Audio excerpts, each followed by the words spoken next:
Oke teman-teman, ini adalah apa nih? SKL ya? Iya. Surat keterangan lahir. Namanya kok Uchiha Sasuke. Itu punyanya orang, dulu punyanya teman, belum diambil, jadi Gitu. musangnya udah saya kirim duluan. Oh, jadi untuk microchip itu sendiri itu ada serial numbernya Om ya? Ada Nomornya ya Om? Ada, dan mereka nggak ada yang sama sih, semuanya memang dibuat berbeda. Dibedakan Om ya? Beda. Oh, ini teman-teman, nah ini, oke, ya kan? Certificate of birth. Waduh, ini namanya kok Edward Hendriko Nuriza. Waduh, Kebetulan dikasih gitu. oh, dikasih gitu ya namanya ya. Dalam casing yang kayak gini. Oh, gitu. Dia merasa dinikmati. Ini breed atau rasnya Paradoxurus Hematoporus. Apa ini? Musang pandan. Musang pandan. Jadi gini Mas, musang pandan itu, jadi ini ada seperti ini kolom-kolom ini Iya, kan. kolom-kolom. Jadi kolom yang besar ini kolom parentalnya, sedangkan kayak gini ini breed atau rasnya apa? Dia Paradoxurus Hematoporus sama musang pandan. Seksnya apa? Laminya. Dia bird dari lainnya. Nah ini color atau warna. Ini apa dia? Itu color atau warna itu banyak kan Mas di situ. Jadi seperti marking atau tanda lahirnya itu juga ditulis. Jadi bukan hanya asal-asalan aja. Dan ini dulu saya waktu ini breeder ini, Iya. sertifikasinya itu dibocorin sama dia, curang dia. Waduh. Saya diajarin dulu Mas waktu datang. Berarti ini ada campur tangan dari Mas Boy Om ya? Jelas Mas. Jelas. Saya bukan orang tipe-tipe yang Pelupa. Enggak. Ya Mas Boy ya. Melupakan mantan. Peace loh Mas, peace itu kayak Ini benar-benar keren teman-teman. Di Indonesia ini ada breeder yang pakai ini siapa aja? Banyak Om? Banyak Om. Ya? Sekarang cuman harapan saya itu ini tadi loh. Nomor ini tadi, nomor microchip yang di sini. Ya. Di kertasnya Ya. sama yang di Badan. Sama tolong.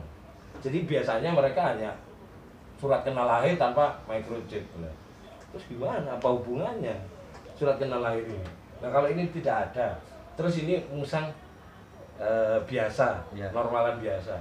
Lah mau diisi 10 musang juga ada. Dan sekarang lebih parah lagi, ada foto musangnya, foto baby di foto saya Mas. Sekarang kalau dulu ganteng Mas. Sekarang besok. Lah ya itu tadi maksudnya. Apalagi ada yang ini video kimpoy loh, wah itu guyonan, enggak apa-apa Iya, lah. Itu dari situ kita belajar untuk mengembangkan. Ini gini Om, ini kan saya tadi kan waktu di bawah udah sharing-sharing ke Mas Boy juga sama Om Hendriko. Musang itu biasanya itu yang paling rawan sakit apa sih Om? Apa Mas? Mas? Nggak, menurut Mas Boy apa? Musang itu dari fase baby ketika dia besar lah, nggak juve, maksudnya besar lah gitu. Itu penyakit yang paling rawan tuh di musang apa? Apa ya? Mungkin Skebis ada nggak Mas? Nggak ada ya? ada. Oh, ada juga ya? Ada. Godik Mas. Ada, scabies ada seperti mamalia lain. Jadi biasanya dengan kebersihan kandang. Jadi jamur di bawah kandang itu pengaruh, daya tahan tubuh musang pengaruh. Jadi banyak kurang lebih kebersihan scabies. Dan scabies itu juga menular. Misalnya kita bagi gathering nih musang. Iya. Kita satukan, salah satu musang itu ada yang scabies, bisa tertular, sangat bisa, kurang lebih. Berarti itu kalau untuk skebis itu kebersihan kandang dijaga, pola makan juga. Pola makan, ya kesehatan, kebersihan, kurang lebih. Dan tadi pertanyaan saya tadi, yang paling umum itu apa Mas? Penyakit di musang itu sendiri? Apa ya? Yang paling parah maksudnya, yang paling parah? Parah ya, seperti mamalia yang lain Mas ya, Pak sama distemper. Ya, virus itu. Virus. Masuk. Tapi kalau ini tambahan Mas, kalau untuk baby itu biasanya, jadi gini, untuk dari breeder itu biasanya umur sebulan atau umur nggak sampai sebulan dia udah disapih dari induknya. Gitu. Nah, asupan ASI dari induk itu kan perlu banget Mas itu. Iya. Nah itu kadang-kadang terlupakan, dan banyak sekali adopter itu yang langsung memberikan bubur sun. Padahal sangat kurang sebetulnya. Jadi jangan heran kalau hitungannya terus musangnya itu kena tremor mas, dredet, kepalanya gini-gini. Gravel ya. Ya itu ya. Kayak tua tentang Parkinson gitu ya.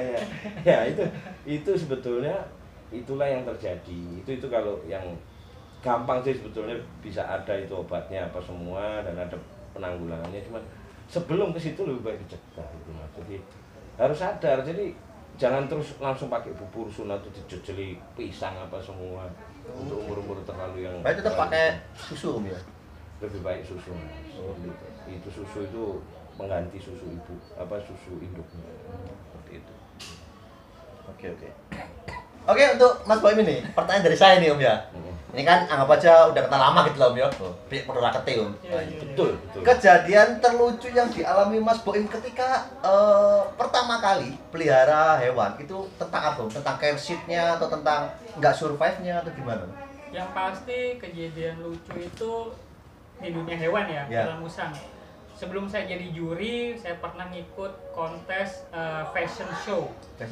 Pertama di Indonesia kurang lebih, di Surabaya. Jadi saya pakai bando. Oh iya, serius. Bayangin. Pakai Bando ini Mickey Mouse gitu. Terus musang bulan, terus musang itu dikasih baju. Dalam artian nilai poinnya adalah kita kok nggak dari bawah dulu, nggak mungkin kita akan ke atas. Iya, benar. Jadi ada nilainya. Orang kalau misalnya terlalu banyak jaim, kamu nggak akan bisa menilai sesuatu itu dari bawah. Oh gitu. Ya bukan lucu, tapi memang pas zaman itu 2012-an itu sesuatu yang konyol karena mereka pas lagi kontes itu yang para lelaki itu pada jaim-jaim. Dalam artian ya kontes yang sangar-sangar. Saya pakai bando. Cowok Korea gitu. Iya. Seperti itu ya. Iya. Oke. Menurut Mas Baim ya, selama ini pegang hewan itu, maksudnya pelihara hewan untuk care sheet-nya yang paling sulit apa Mas? Paling sulit apa? Di apa? Di Aves, di Pisces, di Mamalia, di Primata atau di apa gitu? Di reptil? Oke. Jadi gini, kalau di dunia hewan itu kan kita nggak akan bisa menguasai semua hewan yang ada di dunia. Dalam artian gini, seorang juri musang dia hanya bisa menguasai umumnya berbagai varian musang. Iya. Kalau dia mendetail, dia hanya akan mengarah ke jurusan saya. Misalnya gitu, saya pernah memelihara musang-musang tertentu. Misalnya dari puluhan musang yang ada di dunia, saya nggak akan dan tidak bisa memelihara satu persatu ya dengan sebanyak itu terus kita merasa lebih jago. Dalam artian gini, spesifikasi atau jurusan di dunia hewan itu penting. Dalam artian pernah tahu seorang juri reptil tapi dia hanya menguasai ular saja. Jadi dia khusus nih selama 11 tahun dia hanya ular dan dia penjurusannya ke ular-ular berbisa. Ya, jadi dia maksudnya lebih spesifik. Misalnya di dunia reptil kita nggak akan bisa paham semua reptil yang ada di dunia. Pasti kayak ada kesukaannya, misalnya saya lebih suka ke biawakan, pasti akan lebih ke arah ke biawak. Kalau untuk Om Hendriko inilah, ini saya tanya ini. Saya ini mau ketemu ini. Ya. Untuk Om Hendriko dulu awalnya tuh main musang apa main hewan lain dong? Apa langsung ke musang? Saya itu ke semua binatang mas. Kecuali reptil. Oh reptil, kenapa? Gila. Padahal lucu loh. Tidak gila. Tapi di musang ini saya ketepaan aja mas. Kebetulan hitungannya senang sama musang. Secara tidak sengaja dan alhamdulillah saya ditemukan sama orang-orang yang saat itu tidak pelit ilmu pada saya. Dan itu yang perlu saya tularkan ke yang lain hitungannya. Saya ketemu Pak Dewi di GLS, saya ketemu Mas Boim kontes, ketemu Reanimal, saya ketemu teman-teman di seluruh regional yang ada di Indonesia itu, alhamdulillah mereka baik sama saya. Kalau Om Hendriko ini selama pelihara musang ya, pelihara musang itu yang pernah mengalami fase sulit itu dari care sheet atau perawatan musang itu apa Om? Kalau menurut ngasih makan mas. Gitu. Jadi pasti kan mas, jadi gini loh. Kadang-kadang kita itu nafsu yang kita pakai. Cuman saya waktu diajak Mas Boim ke Jakarta itu Tangerang itu saya ketemu sama beberapa orang yang ya itu sebetulnya mereka ini adalah gambaran lovers yang asli. Jadi dulu saya nggak punya pemikiran tuh kalau melihara musang itu kita harus menyiapkan tempatnya yang layak, pakannya yang layak, terus untuk kesehatannya. Jadi asal aja ketika musang saya sudah di atas 7 ekor, saya diketawain sama partner saya di GLS itu hanya Pak Dery. Tersiksa gitu. Ngurusi pupnya, belum bersihin apa semua. Akhirnya ya satu keluarga yang bingung juga. Jadi di sini perlu kita hitungannya sosialisasi untuk menghitung waktu hidup kita. Berapa untuk musang, berapa untuk keluarga, kan itu tadi Mas yang namanya orang hidup ya. Tapi ada Mas, saya nggak usah ditanya yang paling lucu itu apa, mungkin akan saya jawab sendiri nanti daripada sampai ngasih pertanyaan ke aku. Jadi gini.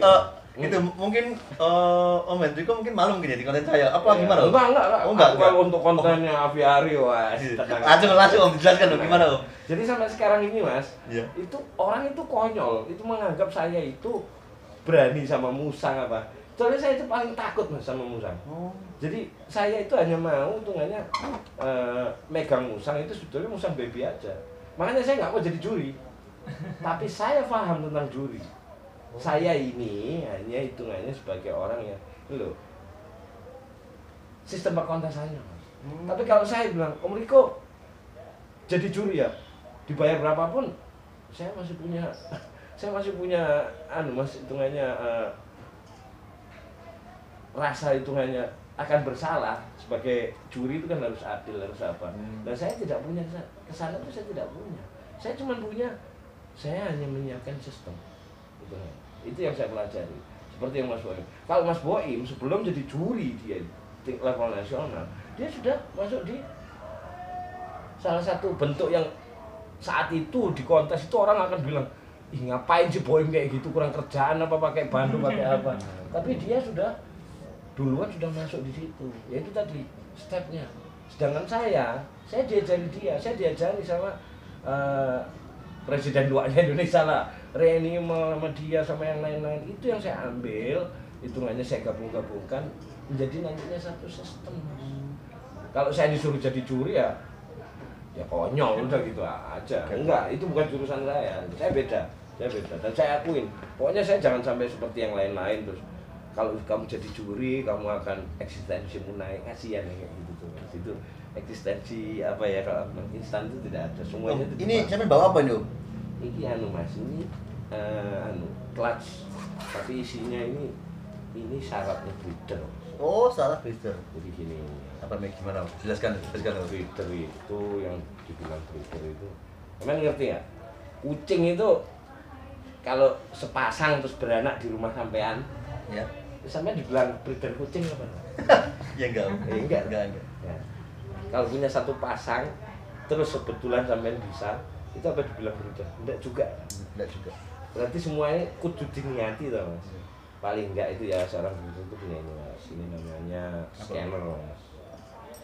Scanner untuk men-scan yang namanya ini tadi yang ada di tubuh. Oh, ini teman-teman ya. Oh, ini untuk scan. Nah, ini namanya scanner. Ini cara kerjanya gimana Om? Tetap Ini harus ada pakannya Mas. Jadi maksudnya pakan ini harus ada microchipnya yang aktif, karena di sini nggak ada.